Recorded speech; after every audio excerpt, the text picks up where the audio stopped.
What is up, guys? MKBHD here, and as you can see, I'm back in my car. It's been about 3 months, and you might have remembered that it was already back in November of 2018 last year that I originally got in that accident and didn't have my car for the beginning of it. I've been taking notes since then on the entire process, my Tesla repair process. So this is that timeline and how it broke down and why it took 3 months and why it didn't take 3 days or a whole year. So that day of the accident, I made that video obviously that you guys saw, detailing pretty much what exactly happened. Number one rule, don't stay in a truck's blind spot for too long.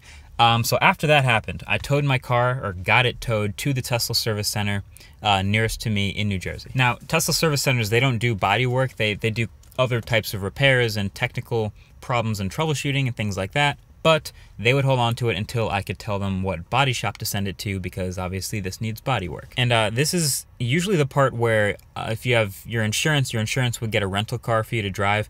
Acura, you might have seen on Twitter, super nice. They've worked with me on the second ever autofocus video.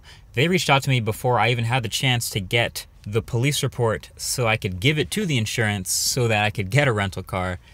So big shout out to them. They said, hey, if you need any wheels while you're getting your car replaced, we'll hook you up. So that's what I've been doing. I was driving an Acura MDX, which was then replaced by, they had to swap it out with an Acura RDX. So they're SUVs. They were fine, but a crash or something, an incident that happens on the highway in New Jersey has to be filed as a police report from state police, which, since they're much slower than actual local police, took 3 weeks. So the incident was November 16th. The police report came in December 8th. So I finally get the police report December 8th. The trucker is, of course, entirely found at fault. So the truck driver's insurance will be paying for the repair of this car entirely. So that's a good step one. So from there, the car gets moved to the body shop. The body shop is J&B Body Shop. It's in New York. It's relatively close to the service center. So they tow the truck there, and that's where they'll complete the initial assessment, figure out what sort of repairs they have to do, create an estimate for how much it will cost. All of that will happen there. So they completed that primary inspection on December 24th before starting the disassembly. Total value of the repairs were estimated at $39,561.94. Not cheap. Obviously, that's why I'm glad we got the insurance part figured out. But I mean, it kind of makes sense. You guys saw the initial photos. Like, obviously a lot of the car on the entire left side was damaged. You're gonna have to replace parts, new doors, new mirror, new rear 3/4 panel, the whole left side of the car, basically. So now they've done the insurance paperwork. They have the estimate, the initial estimate for how much it's gonna cost. They have their labor costs. Then they can get started. Here is, I think, the best part, and where it really hinged on why this took the 3 months it did and why it didn't take the 9 months it could have taken. So the body shop, J&B Body Shop, they were super legit, and I could tell that like as soon as I was walking in to pick up my car. Like outside they had Lamborghinis and McLarens and Porsches and other high-end cars and a bunch of other Teslas already sitting there. They're clearly very experienced and trusted in performing repairs on high-end cars. So I was glad that this was the shop that we chose. But the place that this all hinged is the body shop. Once they completed that initial inspection, they were able to determine that they had 100% of the parts needed for the repair in stock already.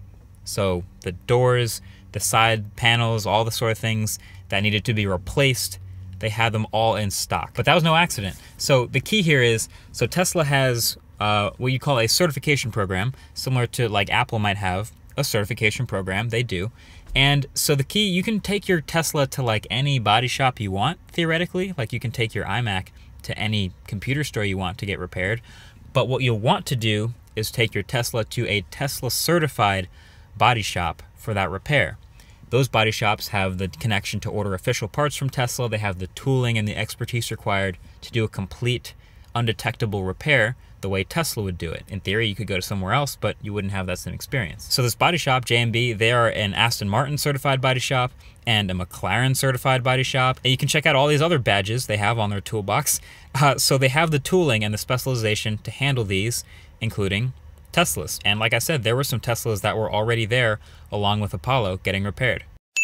So that was the thing. Had they not had all of the parts in stock, even one or two things, they would have to submit an order to Tesla and then wait for Tesla to ship them those official parts, which has notoriously taken 3, 6, sometimes 9 months or even longer for certain parts to get shipped from Tesla to body shops to complete repairs. So I was super lucky to find this body shop that had all of the parts needed to do the repair, and that minimized that amount of time, and they could get right started on the repair they actually had to do. So they got right started. By January 3rd, all of the structural work was done, all the suspension and alignment and things like that, they were finished with. They were texting me to keep me up to date with how they were doing on the car, sending me pictures, which was cool. And then there were the cosmetics. So it's a wrapped car, obviously. You replace it with naked parts. You got to wrap those parts too, things like that. So once you've done the actual structural work and the suspension work, then they start the cosmetic work. And they even threw in some bonuses like buffing out the chipped glass and the headlights and repairing the paint chips in my hood and the front bumper. That part I can confirm was definitely them taking care of me. They didn't have to do all of that. They just had to do the actual repair to the broken piece. But anyway, on January 14th, I got another insurance adjustment notification. Basically, they'd had someone come to inspect the car before they disassembled it. This was an adjustment since they'd actually disassembled it and done the integral repair parts. So they had an adjustment that added $9,449.65 to the cost of the repair after the disassembly. So that brought the total to just over $49,000 of damage repaired. And that includes labor costs. I actually have the bill right here, and you can see it. That is the total estimate amount plus the one supplement amount. Totals $49,000 of repairs. Total balance due from customer, thanks to the truck driver's insurance cooperating, $0. So they finished everything by February 4th. And the funny part was they had rewrapped the whole left side with all the new parts, and then I got a text and a picture from them saying, hey, look, we rewrapped the left side, but now the wrap on the left looks like crisp and fresh and new, and the wrap on the right, it's a year and a half old, so it kind of looks like a little bit faded, a little bit warmer in color from being in the sun. Do you want us to just go ahead and rewrap the whole car so it matches and it looks nice and clean? And I just said yes, because I'd been waiting so many weeks at that point. Might as well get it right, might as well finish it off. So that's what they did. So February 13th, I went in to go pick it up, actually had a look at the shop and got to meet the people who actually worked on my car, saw a bunch of the other cars there. But yeah, when I drove it off, I feel like that car basically looked just like it did the day I got it wrapped initially. Clean AF. And then yesterday, Valentine's Day, I did a winter wheel swap also, because the last time I drove it, I still had the summer tires on it. So it's been that long. But that's basically the timeline, the 3 months since November 16th. It kind of seems like it flew, like it just happened, but it also kind of took forever while I was waiting for it to come back. But 3 months between the incident, all of the repairs, and getting the car back yesterday.